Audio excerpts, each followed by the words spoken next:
Hello everyone, so today we're going to be covering a little bit about the Corvette D10, one of the most recent police cars to be added to the game.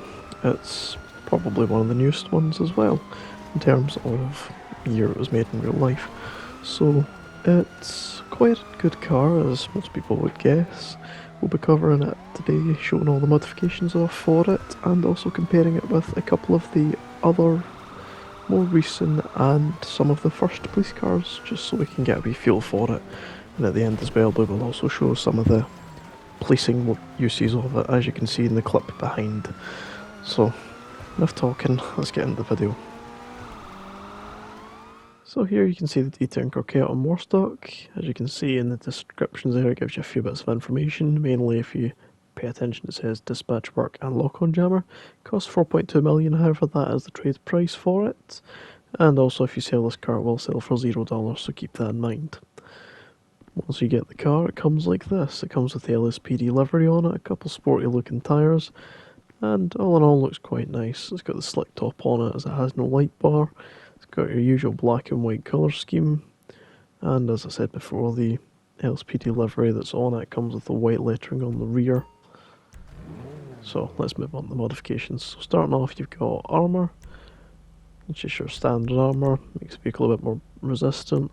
You've got your brakes, you've got your bumpers, you've got your front bumper, which you can put a variety of splitters on. You can put some more canards on it, or you can do more race style bumpers if you're wanting to do a kind of race car build. You can put the full kit on it there, which puts that larger bottom splitter on it. As you can see, I'm pretty sure these are the same as the D10 normally. You've also got rear diffusers as well. So you can put canards on the rear, which do cover up the little lettering on the side, but that may be something you remove later on once you look at the livery options. Moving on the engine, that's just your kind of standard things there. Moving on, you've got your exhaust options. So you start off with the stock exhaust, then you go with your sport, which changes the bumper up a bit more. Again, racing diffuser changes it further, and so does the performance diffuser. So exhaust options are a little bit more like bumper options as well. So if you want to change some more stuff, you can do that. Make it look a bit more unique, if that's what you're wanting to go for. Okay, we're just going to go with this one. Moving on to grille, you've got a couple of grille options that just kind of changes the bits right where the lights are. If you look closely there, you see that little dark patch in the middle? That's the only bit that really changes there. If you look at the front there, you can see it a little bit better in the light if you're paying attention to that bottom lip. As I said before, you've got missile lock-on jammer, which is very useful, especially when you're wanting to drive about in a police car, because people like to kill you. You've only got your usual light options, which obviously if you go in an arena workshop or the car meet you can get more. So now liveries, you can actually put no livery on this. You get your standard LSPD livery, which is fairly nice looking. You've got your none as well, so you can make it like a discreet car and a marked car, which is quite nice. You've got your LSPD modern. It's a nice wee change. Subtle change, but it looks good. Moving on to State Trooper as well. As you can see, if you look at the wheel arch, the text actually curves around the bodywork and also curves around the bonnet, which makes it look a little bit odd, but if you're not paying too much attention to it, it looks quite good, and as long as you're not too close to the people in front of you, they won't see it. Highway Patrol's got it there as well. They don't have the text on the front, they've only got the text on the wheel. You can see the star kind of emblem for Highway Patrol's a little bit distorted on the door. You've got the Sheriff livery as well. As I said before, the Sheriff word's wrapping around the front there, so it's a little bit odd, but it still looks alright. You can see the lettering up, the numbering up on the roof, which all changes as well with each one. Richmond comes on white, so it does say Richmond PD there, but it's on white, and obviously weight on white you can't see it. You've got the airport as well, LSIA, still sticking with your white text on the rear. And you've got Rockford Hills PD as well, so all your kind of standard liveries you've got for the other police cars as well. You've got Del Perro as well. Again, you've got the white writing on the rear, and you've got the text on the doors. Davis PD, same again, just text on the doors and the white text and lettering on the rear and the black on the roof. Port Authority is the same. You get the lovely wee decal of Port Authority down the side of it, and same with the text everywhere else. Grapeseed as well is the same. It's got the police and Grapeseed in it. It's got your white lettering and numbering on the rear, black on the roof, and you also get Plato Bay as well, which again continues with the same colour schemes. You then go down, you've got the light. So what the light changes is the rear. As you can see, the numbers on the rear are in black now. So if you get a crew colour which is a modded black, you will not be able to see that the lettering on the front also becomes black as well. So if you're wanting to go for a more discreet police car but still have some of the numbering and stuff and the insignias on it, you could always just get a modded black crew colour and put it on, and it would make all the lettering disappear. So you can see there, you get the stealth liveries as well, just to change it up a wee bit. So you only get 4 light liveries, and then you get a couple stealth liveries as well, which are quite nice. As I said, if that black text annoys you, you can always join a crew through Rockstar Social Club and get a all black crew colour. But I think I'm going to stick with the highway patrols. I enjoy that one. So moving on, we've got the police equipment. So you've got aerials. So these ones you don't get the cameras. So with some of the other police cars you get the cameras on the roof and things. This only comes with some aerials. You get a couple options there. You get 2 aerials on the roof, 2 aerials on the rear, 3 on the roof, or the 1 and 2 wee dots. Then going on the light bars, so you've got the standard lighting, which is really nice. You've got 4 options as well. So you've got the old style of light bar, which, I mean, if you like it, it's unique. You've got your kind of standard bar light. You've got your fancier one, which the difference between these 3 and 4 is the coloured inserts. If you look closely at the blue, you'll see how it becomes clear when the light goes off. That's the only difference between 3 and 4. And going on to colours, so the primary colour is going to change all the black. As you can see there, it's now purple. That's everything the primary colour will change. So I was saying, if you want to make all the lettering disappear, if you put a crew colour on that, it'd make it disappear. My crew colour, as you can see, is neon yellow. And that's what your secondary crew colour changes there. Changes the mirror tip, the mirrors, all the doors, the roof, and even the lining of the seat. If you go to trim colour as well, you can change the inside, so the actual colour of the padding on the seat, your door frames, your steering wheel, your dashboard, changes all that stuff.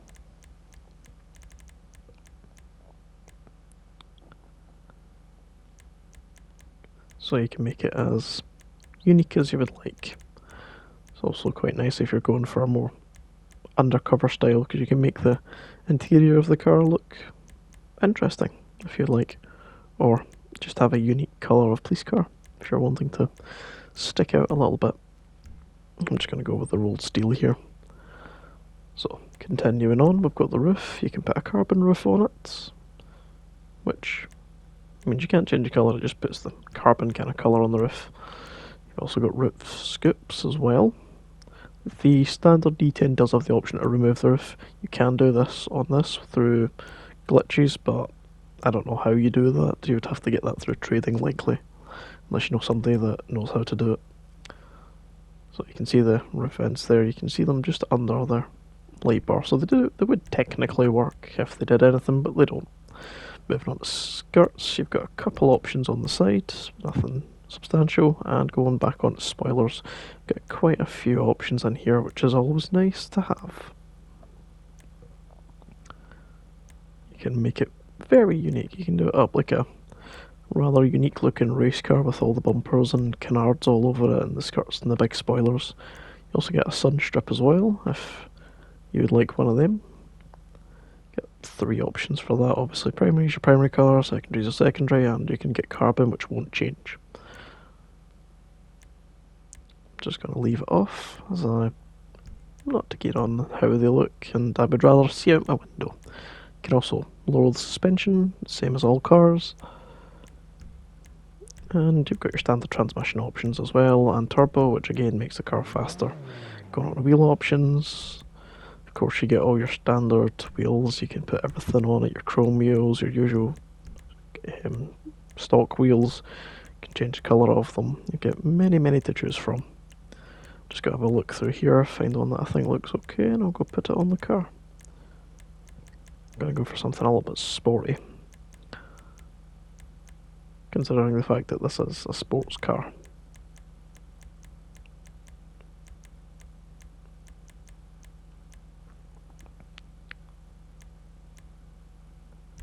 I think we'll go with the ones. And as you can see, you can change the colour as usual, just same as all wheels. And yeah, it's just your standard options there. And again, you've got all your options with whatever wheels you choose. You can put the tyre lettering on it. I always put bulletproof tyres on it, and if you really want to change tyre smoke, you can also tint the windows if that's what you would like to do. Don't like tinting them too much, so I'll either leave it a little bit or none, usually. Okay, so that's us finished modifying the vehicle. I'll have a wee look around it just now and see. As you can see, it looks very, very good. What we'll do just now is we'll show you it with the lights on and also give you a wee comparison with the little thing with the light bar with the new and the old ones. Okay, so here it is with the lights on. Yes, I know the window's broken. This was taken just before the car was released. So if you have a look at the light bar, if you notice how you've got your flashing red, your flashing blue, and the amber is solid. So pay attention to that in a wee second. So we'll go over the gauntlet. If you look at the gauntlet, you see how the light bar is flickering a wee bit, and you see how the yellow is flashing. So that's because the light bar's actually got two light bars merged inside of it, as the game had a little moment and decided to put together two of them. Okay, so now we're done with the cosmetics, time to get on to the performance. So what we'll do is we'll run it against a couple of vehicles. We'll test it up against things like the Stainer LE Cruiser, the Caracara, the Gauntlet, the standard D10. We'll test it stock, and we'll test it maxed out, just to see what the differences are. And then after that we'll go on to a couple of the actual policing applications, and we'll see the kind of pros and the cons to how the vehicle works. So, here we've got the stock D10 versus a fully maxed out Stainer Cruiser. And once the flare hits the floor, we go. We're a bit neck and neck, as you can see I'm a bit ahead. And gradually, as we get further down the runway, I start to kind of lead as I do have the higher top speed. Once we reach this green line here, we'll both stop. Here we go, I'm stopping. And the Stainer just overshoots me a wee bit. Moving on, we've got the Caracara this time versus the stock D10. Flares up, just waiting for that to hit the floor. Once that hits the floor we'll go, and we're away. As you can see, the Caracara gets a good start and it just starts pulling away and it's gone. There's no way we're catching that, unfortunately. So the fully modded Caracara is quite decent, but I do manage to catch them, and if it was longer I may catch them in the end. And I was a bit late in the brakes.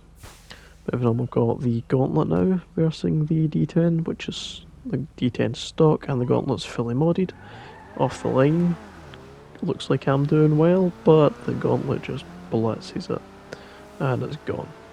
There's no catching that. It's a well and truly one race there. The only place I'll see them is at the finish line with them waiting for me, and they've also got better brakes, unfortunately. So, stock versus fully modded. You know how this is going to go. LSPD 1 is the stock, and the Highway 1 on the right is the fully modded one, and as expected, the fully modded one just pulls away without any issue. So, hopefully judging by this, it means that we might stand a bit more of a chance against the other vehicles. However, time will tell. Well, you'll find out in a few minutes. And we stop nearly identical. So, now we've got the fully modded D10 Pursuit and the D10 Coquette. The normal civilian one racing, flares on the floor, and we're away. So the Pursuit starts to pull away. The acceleration is immensely better. As you can see, I've got a substantial lead on them, and the D10 is just not catching. I'm still pulling away gradually. And stopping again. And we come to surprisingly the exact same point. Moving on, this time we have the D10 fully modded versus the Stainer fully modded as well. This time it should be similar again, done deal. This time you can see I'm pulling away a lot faster than I did previously, and I've just left them in the dust. They're not even competing at this point. And braking again, just waiting for them, and they stop a bit sooner, but that's also because we're going slower. This time I've got the Caracara, again fully modded, versus the D10, which again is also fully modded. Flares on the floor, and we're away. Caracara gets a good head start, but I catch them, and then I just start pulling away. The Caracara just does not have the acceleration to continue on keeping up with the Corvette, and it's gone. Going at the braking again, Caracara slightly worse brakes. I managed to brake first. And now, the ultimate test. The D10 versus the Gauntlet, both fully modded. Let's see how this goes.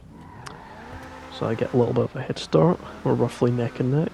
Things seem to be going well, but then the Gauntlet starts getting up to speed. I'm pretty much capped out at this point. The Gauntlet's just got that little bit extra speed, and I just cannot catch them at all. Come at the braking as well, Gauntlet brake just before I do. So, now we've seen what it can do in terms of versing the other police cars. It's time to see what it can do against the suspect cars.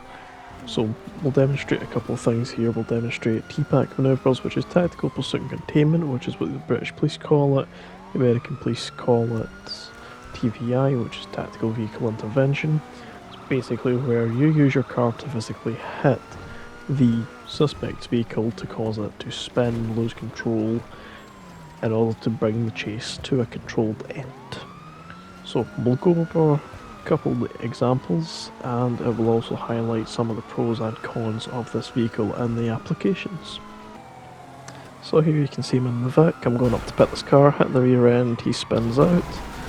Everything kind of goes well, and the vehicle comes to stop. But when you're using the Coquette, because the nose of it is so low down, the likelihood is, as opposed to hitting the back end of the car, you go underneath the car. So you can see this guy's trying to not let me pit him. But I will eventually get up alongside him, and when I pull in for this pit manoeuvre, as you'll see right about now, the vehicle just flips upside down and rolls, which isn't ideal when you're trying to stop the vehicle, as it's a bit difficult to stop a rolling vehicle. The one time it does work quite well is when you're chasing other sports cars, as it does handle quite well. You are able to keep up with most of them, and they're all low to the ground, which means when you do impact the vehicle, it does spin, as you would expect.